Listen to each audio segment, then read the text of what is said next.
money, money, money. Money, money, money. Crazy about my money. Money, money, money, money.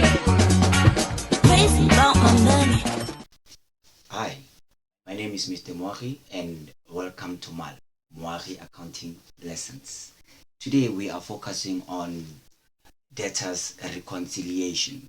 As promised in the previous video, we're going to do bank reconciliation statement, and now we are doing the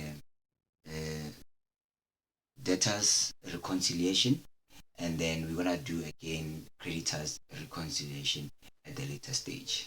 I'm trying to keep these videos short so that it can be easy and easy for you to digest and understand. So now we're going to simply focus on the debtors reconciliation statement. So is debtors reconciliation statement. So what is debtors reconciliation? When you do debtors reconciliation, let me just cancel statement.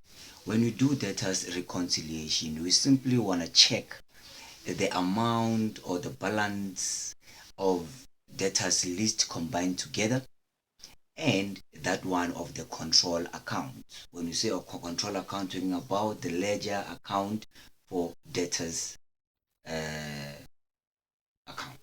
So it's debtors ledger, basically it's a T account. So what will happen now before we start, because we will be dealing with, when we deal with debtors and creditors reconciliation, we need to always remember that you need to have a little bit of a strategy that you're going to use, so you don't be confused when it comes to which account to be debited, which account to be credited, right? So now what we're going to do, I want us to start by looking at the following. This is my own little thing, my own little strategy to help me know which account that needs to be credited and which account that needs to be debited all the time. So what I'm going to do, this is debt, and click, right? So if you can check, I wrote debt first on my left side, and the click on the right side. Simply mean that this is going to be my T account. It's a ledger account. This strategy will help me know which account to be credited and which account to be debited. So this is the debit side of the ledger account. This is the credit side of the ledger account. So what we're going to do, we want to know which account actually increase on the debit side. Now we have number one, debtors. Debtors increase on the debit side. And the following, we have expenses. If you do an expense ledger account, any kind of expense, it increases on the debit side. And we have assets. Any kind of an assets increase on the debit side. If you are required one day to do a ledger account for any kind of given asset, you know that it increases on the debit side. And then we also have drawings.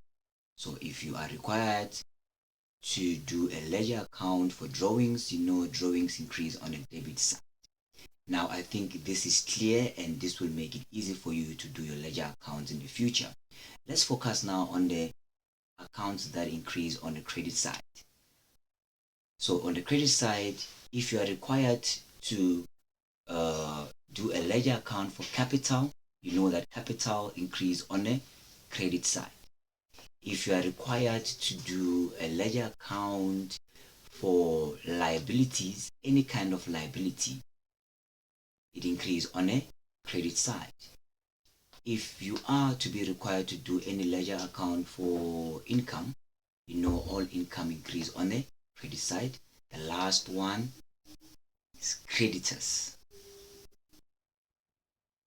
All creditors, or if you are required to do or compile a creditors ledger account, you know that this creditors account increase on a credit side. I think we are clear and everything is clear right now. Now this is just a separate calculation that I wanted us to touch on before we start our introduction to debtors reconciliation. So when you do debtors reconciliation, you must ask yourself, why are you doing debtors reconciliation? is only because there can be errors, right? What errors can be detected by control accounts? Control accounts can be detected uh, or can detect the following errors amongst many. Number one, casting errors, for example, errors of addition, right? Find that the amount that is recorded is more than what it should be. Do you understand? That has to be fixed if that is being recorded like that. An error can arise if a transaction is recorded in the control account and not in the individual account, or vice versa. That needs to be fixed as well if it arises. Error of omission. A transaction is not recorded at all. It happened that something took place, but the bookkeeper forgot to record it. That could be the second error. Information needed to prepare the creditors and debtors ledger is obtained normally on the subsidiary journals. However, another error of commission can arise, whereby an item is recorded correctly as a debit or credit, but in a wrong subsidiary account or ledger. I don't know if I make sense. Those are the omissions that you can come across. However, I'll put them up there on the screen so that you can see them and read them through with me as I'm reading. Now, thank you very much. Let's continue. What can happen here when you what is required of you when you are doing a debtors reconciliation, right? Normally we have what we call debtors list. Debtors list. This is the list containing all debtors. So each and every debtor has an account. Let's say, for example, Mr. Moagi has an account with the business. So Mr. Moagi can be able to buy using credit or on credit in this business, right? So he'll definitely have an account and he will be among other debtors that are buying on credit in this business, right? Mr. Moagi and Mr. Moyo, another example, and then Mr. Smith as well can be one of the debtors. So all the accounts, if I take anything on credit, the total amount will reflect here of everything that I took. For Mr. Moyo as well, the same will happen. Total amount that is owed to the business by Mr. Smith, it will also reflect there. I think this is clear. Then now we have what you call debtors control. Debtors control account. This is the debtors ledger account, also known as the debtors control account. In this account, we record everything that takes place almost on a monthly basis in the business. Now, as we know, our debtor or debtors control or debtors, they increase on a debit side on the ledger account as reflected on our simple example or strategy that we use. So which means the positive every time or the balances will be on a debit side, and the credit side it decreases. So it increases on the debit side every time someone takes something on credit, we record on the debit side. Every time someone pays their debt with the business, we record that on the credit side. Every time a debtor bought something from the business and then now later on they return it, we record it on the credit side to decrease the amount the person is owing. So let's say, for example, we want to have, for example, balance brought down, reflecting on a debit side. What is balance brought down? This is the balance or total balance people are owing the business in the beginning, right? Normally, we're going to put the first. And then what else? We also have what we call sales. A business can sell goods on credit to the customers. Definitely, those are credit sales. So when someone buys something, like I said, Mr. Mwaki bought something from the business on credit, the total of everything will be shown there. This amount definitely there. Are we together? And then let's say, for example, what else can we have? Let's say we have what we call uh, someone come and pay their debts on credit. We show that here, CPJ shows someone came and paid for their debts. Let's say Mr. Moagi come pay half of his debt. This will be reflecting on the credit side because it decreases the total amount.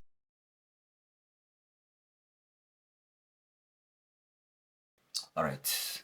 So as I was saying, the other thing that can be affecting the debtors control in a negative way or other errors is when debtors allowance, or if a debtor returns something to us, we need to decrease that. Of course, on a debtors control account, let's just say debtors allowance.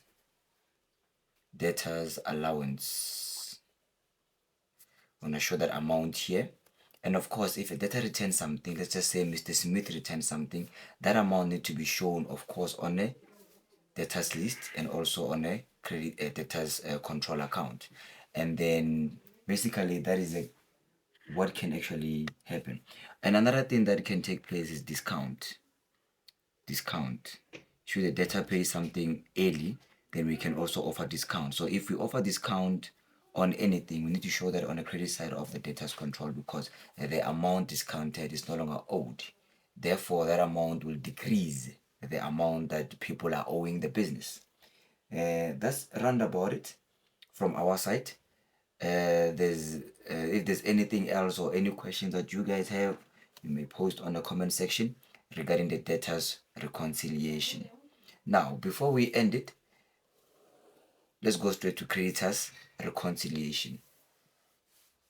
This is creditors reconciliation. Just to make you understand what we will be dealing with when we do the activities. Reconciliation. Sorry about that. So we need to have an understanding that debtors, creditors, when we talk about creditors, talking about people like our suppliers or the business suppliers, but the supplier allows the business to buy on credit. So you can have different suppliers. So therefore, when you do a creditors reconciliation, of course, you're going to have a list of creditors or creditors list, either way. Then this list will look the same as the one that we dealt with when we were doing our debtors list. So in this list is the list of all the creditors. Let's say ABC traders, Smith wholesalers, and then let's say we have Mike traders. These people, they are our suppliers, but then now they allow us to buy goods from them on credit. So every time we go buy, let's say we go buy groceries or stock, just put it like the stationery from ABC traders on credit, we're gonna show that amount on the credit side. Do you understand? And the Smith, let's say we go to Smith as well, we buy equipment on credit, we're gonna show that amount on on the creditors list. I'm sorry about that. And Mike traders as well. Let's just say we stock merchandise from Mike traders. We're gonna also have to show that amount that we are owing to Mike on the creditors list like this. So same applies to if the amount on the creditors list at the end is a certain figure, the balance of the creditors control account should be the same as this one. Now if it is not the same, then which means there's an error and someone made a mistake, which is probably a bookkeeper. Therefore, what must we do? We need to also reconcile that. So normally what happens there is that we receive a statement from our creditors, and then by receiving the statement from the creditors, then we fix the errors. There's so many activities that we will be dealing with whereby you are being tested differently. So right now I just want us to focus on the basics, which is understanding that when you do your creditors list, your creditors reconciliation, you focus on the creditors control account and the list of the creditors. Therefore, of course, this is a ledger account. Going to have the debit side and the credit side. Creditors increase on the credit side. If you go back to our strategy there, you can see increase on the credit side and it decrease on the debit side. Therefore, our balance brought down will be on the credit side. And then what else can we have? If we have credit purchases, all the credit purchases that you see, we have to put them here for the month. Then what will happen is that every time we pay our creditors, we will show the calculation by recording the payments on the debit side of the creditors control. It simply means we are decreasing what we are owing to the creditors, which is going to be rather payment. Maybe we indicate to ABC, then this amount will be shown here. The more we make payments again throughout the month, the amount will show this side, right? And then another thing that will decrease on the credit side, or going to be recorded on the debit side of the creditors control, it will be creditors allowance,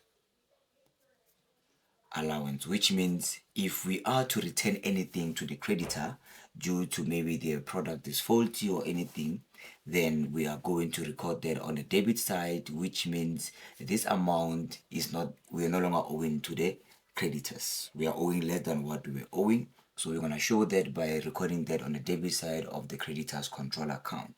So therefore, if this is the case, what will happen is that now sometimes within the business, errors can be made by the bookkeeper. Therefore, if the balance of the creditors list at the end does not match with the balance brought down at the end, it simply means there's an error. Therefore, we need to go look errors that we mentioned earlier on, like forecasting or an amount not recorded, and so on and so on. That's for probably grade 10. And then for grade 11 activities, we will be dealing with it as well so that you understand more about the creditors and debtors reconciliation in your level of syllabus. So thank you very much. Our video today ends here. Please join us next time on our next videos when we are doing our activities for debtors reconciliation for grade 10, debtors reconciliation for grade 11, creditors reconciliation for grade 10, creditors reconciliation grade 11, and the bank reconciliation for grade 11 and also 12. Stay tuned. Thank you so much.